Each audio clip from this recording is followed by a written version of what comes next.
এখানে বলা হচ্ছে যে সংসদ নির্বাচনে বিরোধী দলের পক্ষ থেকে বিজয়ী দলকে অভিনন্দন জানানো নতুন রাজনৈতিক সংস্কৃতির ইঙ্গিত, কিন্তু মন্ত্রিসভার শপথ অনুষ্ঠান বর্জন নতুন শঙ্কার জন্ম দিয়েছে।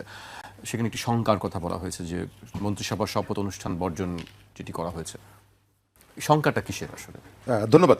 তার আগে আমি একটু 2 মিনিটের মধ্যে শেষ করে দিই।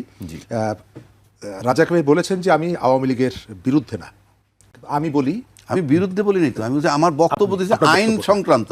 রাজনৈতিক দল কি করলো না করলো আমার বিষয় না। আমি আওয়ামী বিরোধীও না, বিরোধীও না, দানবীয় যে প্রশাসনটা যে নাই, কাজ যে করতেছে না, আমি সেটা দেখাচ্ছি। তালা খুলতেছে কিভাবে? আমি যে আওয়ামী লীগ জুলাইয়ে দানব হয়ে উঠেছিল তার বিরুদ্ধে, অফকোর্স আমি তাদের শাস্তি চাই। হ্যাঁ, আমরাও চাই, এবং সেটি আইনের পদ্ধতিতে, মবের মাধ্যমে না। গত 1.5 বছর এখানে মবের মাধ্যমে বিচার করতে গিয়ে অনেক অপরাধীকে, তার অপরাধকে ছোট করা হয়েছে। তার বিরুদ্ধে মানুষের যে ক্ষোভ সেটিকে প্রশমিত হয়েছে এবং এক ধরনের সিম্প্যাথি তৈরি হয়েছে তাদের উপরে। এটার জন্য তারা দায়ী। কারা? যারা 1.5 বছর ক্ষমতায় ছিলেন, তারাই কাজটি করেছেন। দ্বিতীয়ত, আপনি তালা মেরে আওয়ামী লীগকে নিশ্চিহ্ন করতে পারবেন না, এটিও বাস্তবতা। আপনি অফিস তালা দিয়ে বিএনপিকেও নিশ্চিহ্ন করতে পারবেন না, এটিও বাস্তবতা। এটাকে আপনার মানতে হবে। কিন্তু এই বাস্তবতা মানতে গিয়ে আমি তাদের দ্বারা যে অপরাধ সংগঠিত হয়েছে সেটাকেও আমি অস্বীকার করব না, আমি তার জন্য বিচার করব। সেই বিচারের দাবিটা আমি করব। এই সময়কালে মানুষের মধ্যে একটা স্বস্তি ফিরে এসেছে। মবের যে শাসনটা ছিল সেখান থেকে এক ধরনের স্বস্তি ফিরে এসেছে।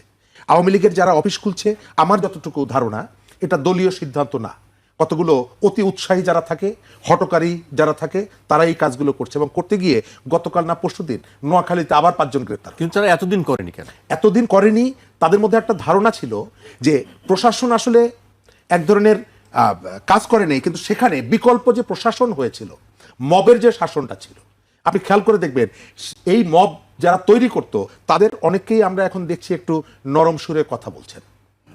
ওই যে স্বতঃস্ফূর্তভাবে বিভিন্ন জায়গা থেকে যে ধরনের রিয়াকশনটা হতো, সেই রিয়াকশনটা নাই।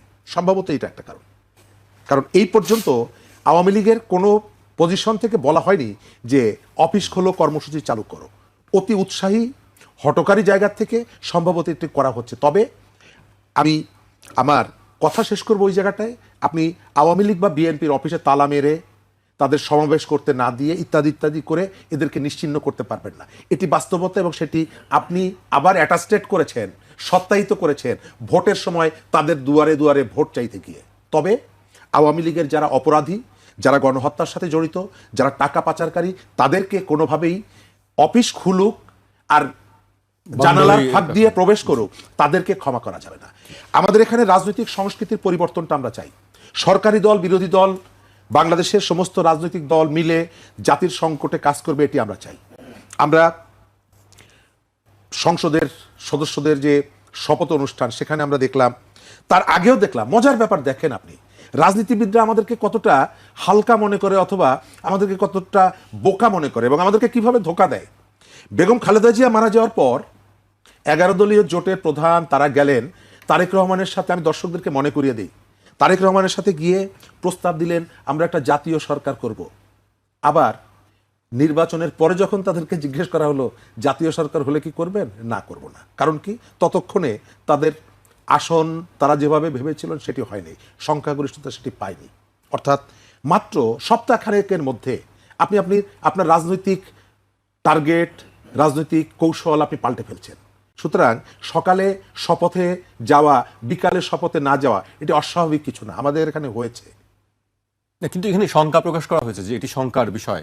সুজনের পক্ষ থেকে বলা হচ্ছে শঙ্কার জায়গাটা কোন জায়গায়? শঙ্কার জায়গাটা হলো যে আমরা যে ইউনিটির কথা বলেছিলাম, সেই ইউনিটি থাকবে না। এটা থাকবে না কেন? আমাদের টোটাল সবকিছুই হচ্ছে ক্ষমতা কেন্দ্রিক। আমরা এখানে যত নীতির কথা বলি, আমরা যত আদর্শের কথা বলি, পাবলিক ইন্টারেস্টের কথা বলি, পাবলিক স্বার্থের কথা বলি, এটা হচ্ছে গৌণ, মুখ্য হচ্ছে ক্ষমতা।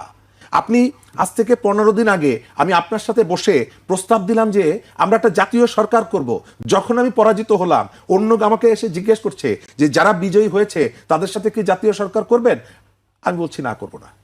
নির্বাচনে যে আসনগুলোতে আমি বিজয়ী হচ্ছি সেই আসনগুলো নিয়ে কোনো প্রশ্ন নাই, কিন্তু নির্বাচনে যে আসনে আমি বিজয়ী হচ্ছি না, আমি প্রশ্ন তুলছি সেগুলো নিয়ে।